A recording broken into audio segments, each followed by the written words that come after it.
The other side of the glass. The other side of the glass. Focus question. Should Sarah trust Queen Tatiana? Why or why not? A chill crawls down Sarah's spine as she steps into the darkness beyond the doorway of the house in the woods. She blinks, her eyes adjusting to the lack of light, and for a moment she glimpses something very strange and disorienting. A world turned in on itself where fragments of earth and stone float aimlessly among plants, candlesticks, and various other objects. As quickly as it appears, the vision recedes, and she stands with Jake on a sturdy wood floor, doves quaking behind them. In a dimly lit room she immediately recognizes. She has been there before. How did we get back to Porter's Mill? She asks no one in particular. The room looks cleaner and more welcoming than the one in the hollow, but it's the same room, she has no doubt. She steps further inside and the door slowly groans closed as Jake proceeds to inspect slowly groans closed as Jake proceeds to inspect their surroundings. The same curved staircase disappears up into the second floor.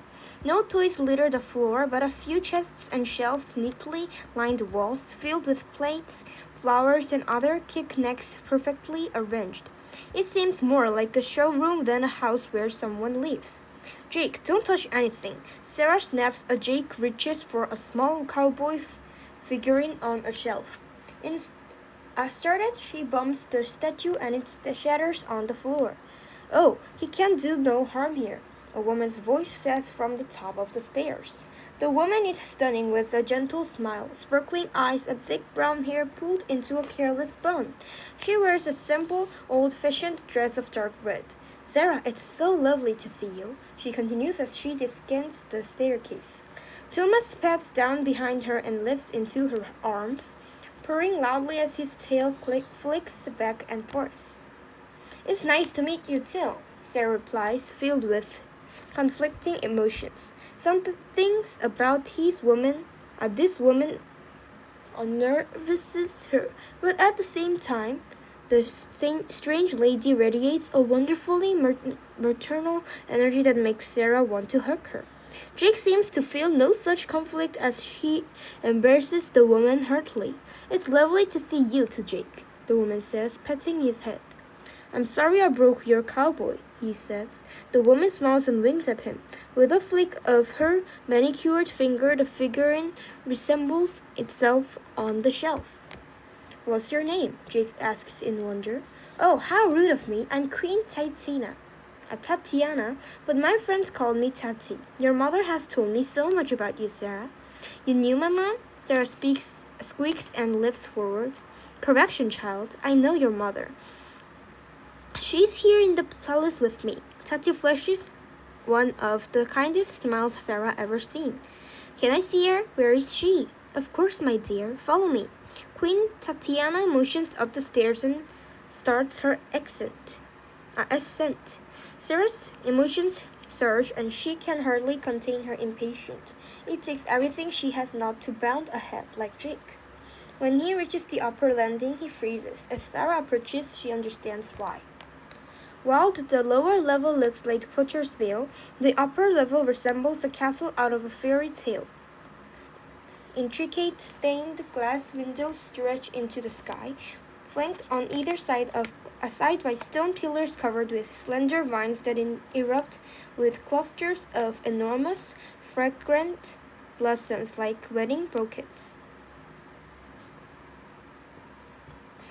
Welcome to my humble abode, the queen says, gesturing around her. Sarah gazes up to the ceiling and wonders how they could have ever overlooked such a structure from the outside. As she watches, it seems as if the glass and stone near the top are shaking slightly, as though they're barely holding together. She blinks and everything seems solid again. The passage they step into appears to have no end and no doors, but they doesn't face the queen as she begins to saunter away, her shoes clocking on the reflective tiles. Jake and Sarah follow, marveling at their surroundings. After a while, the queen halts and Thomas leaps to the ground. Here we are, she says and waves her delicate hand toward one of the windows. Straight through here. Something doesn't feel right to Sarah, and she pauses, clutching Jake's arm. Are you telling me to walk through a window? She asks. That doesn't seem safe. It's perfectly harmless. The queen sighs as she strides over and thrusts her hand through the window with no resistance. The glass separates and an opening spreads out beneath her hand, as if the glass itself were just a reflection on a street of cascading water. In the opening, Sarah sees only absolute darkness. Jake leans forward to try to see more, and Sarah knows that if she didn't have his arm, he would be through the opening in a heartbeat. There's nothing in there but dark blackness, she says, and the queen scolds for an instant before taking a deep breath and closing her eyes. Softly at first, light begins to radiate from within the darkness. Images begin to solidify. A white fence, a green yard, trees, blue sky, a house, her house. The old Victorian, the front door opening, a person stepping onto the porch. It's her mother. Sarah swallows back a sob at the sight of her mom on the front porch, waving, smiling, and beckoning Sarah to join her. Every thread of her being screams at her to run to her mom, but something is still not right. She blinks back tears and looks at the queen, who has a smile plastered on her face. But for the first time, Sarah realizes the queen's expression hides an immense amount of strain and tension, as if holding her hand in the glass requires incredible effort. What are you waiting for? The queen asks. Go to her. She's waited so long. It can't be real, Sarah replies, her voice cracking. Go and see for yourself, child. The queen says, you can hold her, talk to her, love her, all the things you've been dreaming about your whole life are waiting for you on the other side of the glass. You do want to see your mother, don't you? Yes, Sarah whispers. You do love your mother, don't you? Yes. Then go to her quickly. You can have everything you've ever wanted if you just go to her. Sarah can restrain herself no longer. She gives in to her tears as she dashes through the opening in the glass, across the grassy yard, and into her mother's arms. They embrace with each other for a long time, Sarah unwilling to release her mom after so many years. When they finally pull away, her mom takes her inside and gives her lemonade and cookies as they sit on the couch. Sarah recounts her life story from as far back as she can remember. She tells about her childhood, her school, her friends, dad, Aunt Tara, her goldfish that died, and the cat that ate it. The school play when she forgot her lines, her favorite food, roast beef, and how she can't get enough. The chore concert when she got sick behind the risers and kept singing. The night she, Queen, and Jake were first lost in the hollow. The frightening ladder swallowing them. The journal. Queen's uncle Jasper, the scissors, lamp, and key. Whenever Sarah asks what her mom has been doing, she says, waiting here for you, and asks Sarah another question. When Sarah is finished telling her mom everything she can't think of, it's nearly dark. They go into the dining room where a feast of roast beef with all the fixings seats on the table. She's almost surprised when her dad and Aunt Tara come in front of the kitchen, smiling and laughing. Why should she be surprised? She's home with her mom. Of course they should be here. They're a family, and families eat dinner together. The dinner tastes better than anything she's ever eaten, and they all talk and talk and talk until, by the time dessert is finished, Sarah is nearly delirious with happiness. After dinner, they sit on the porch and watch fireflies twinkle in the air. A while later, a woman in a red, old-fashioned dress comes up the walk. Are you enjoying your time with your family, Sarah? She asks, smiling. Sarah recognizes her, but the memory is distant and foggy. Sarah nods and squeezes her mother's hand.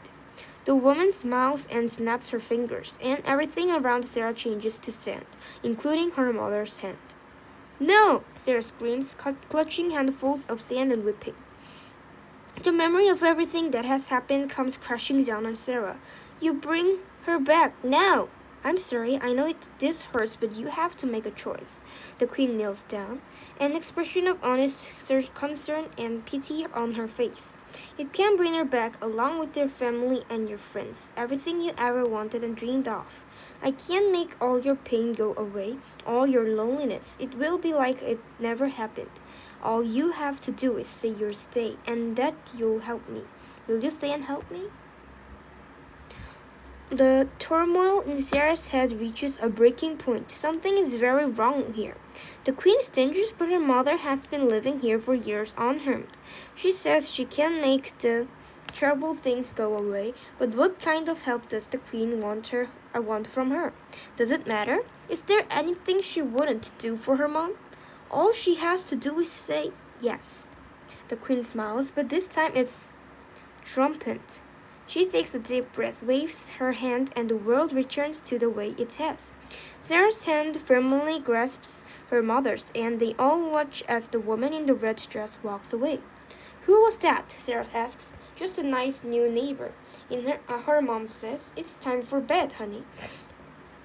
As Sarah gets ready for bed, she can't shake the feeling that she is forgetting something. There's something else who's supposed to be here, right? She asks her mom, tucks in her in. He was with me, wasn't he? A boy with yellow hair dressed like a cowboy. Where did he go?